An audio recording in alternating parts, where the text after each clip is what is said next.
Greetings and salutations, knowledge seekers, and welcome to this video. Today I would like to talk to you about the power of habit. So what are habits and why is it so damn difficult to build productive habits and so easy to build destructive ones or negative ones?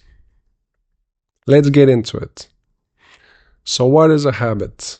A habit is a learned behavior that we do almost unconsciously.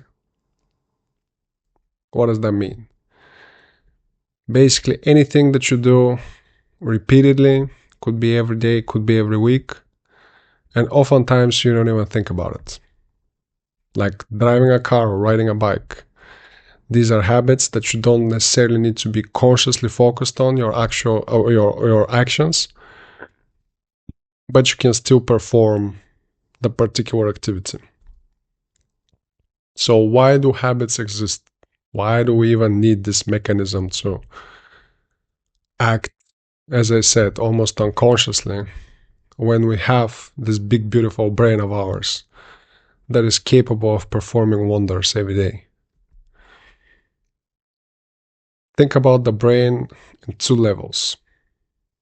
The lower level, the basal ganglia, and the higher level, the prefrontal cortex. So the lower level, the basal ganglia, is the more primitive part of the brain. It's also responsible for emotions, but once a behavior is ingrained in the basal ganglia, it becomes a habit. The prefrontal cortex, on the other hand, is responsible for high cognition, the high cognitive function.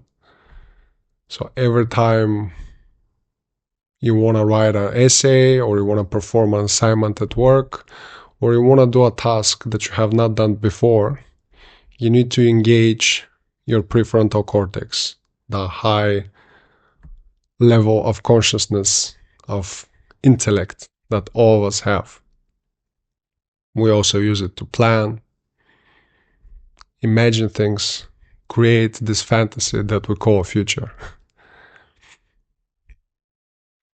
But the drawback of the prefrontal cortex is that it's very energy consuming to use this high powered machine that evolution has bestowed upon us.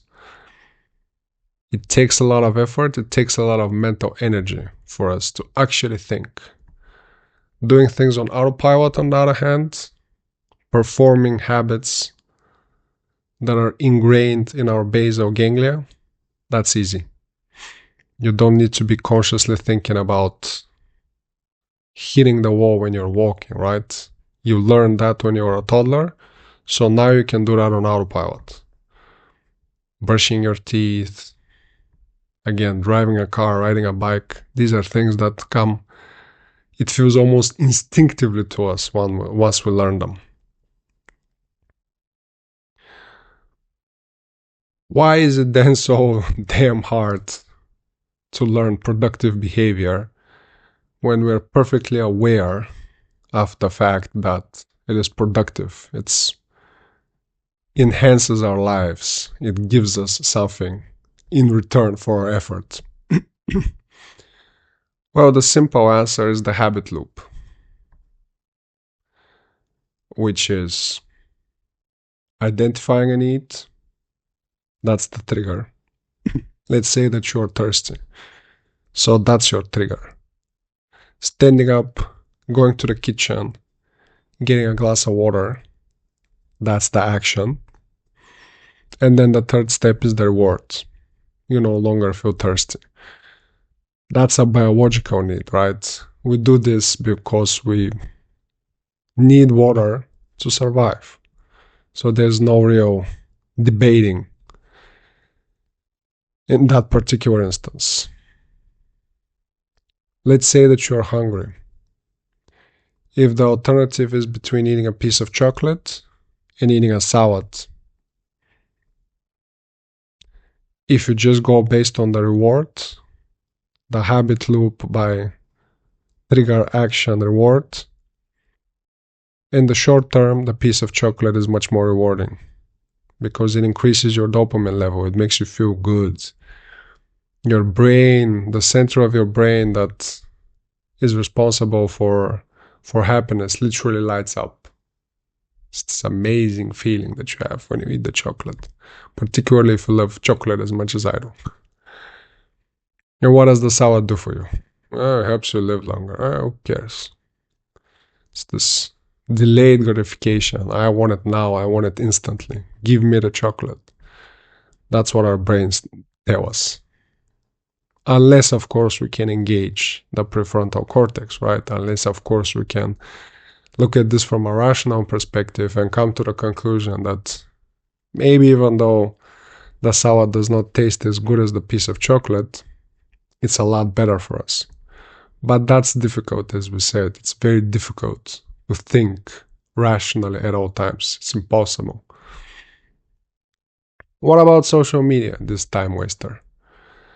What's the habit loop there? Social media companies, they figured out something even better. It's not just trigger, action, reward.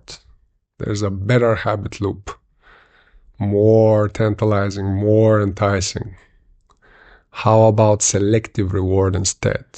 You know that sometimes when you pick up your phone and you open it, somebody has seen your video and liked it. Or somebody made a comment about a recent Instagram post that you have out there. That's awesome, right? That's the dopamine kick. Give me more of that, says the brain. But sometimes nobody cares. It's not every time you pick your phone up and you see something amazing, right? So what does your brain tell you in those situations? Oh, keep on looking. Maybe there's something that's going to give me the dopamine hit. I need it. Give it to me. So you continue scrolling, right? That's why we have the infinite scroll. Eventually you're going to find something that you're going to like. The more time you spend on the app, the better. So what can we do about this? Is there a way out?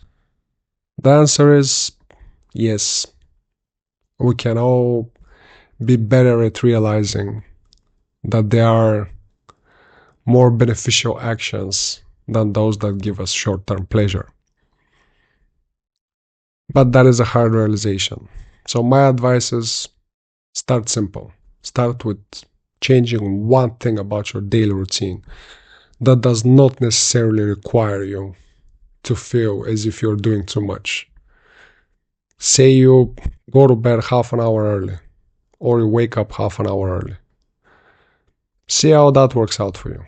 Is that going to enhance in any way your life? Doing something that you don't want to do because you, instead of spending half an hour on social media before you go to bed, you spend half an hour in the morning with, helping out in the house, helping your children get dressed, take out the dog, take out the trash, whatever the case may be. Give yourself a little bit more time in your morning routine to be more productive. If that works out, maybe you start going to the gym a little bit more often. If that works out, maybe you start eating a little bit healthier. Start piling those things up.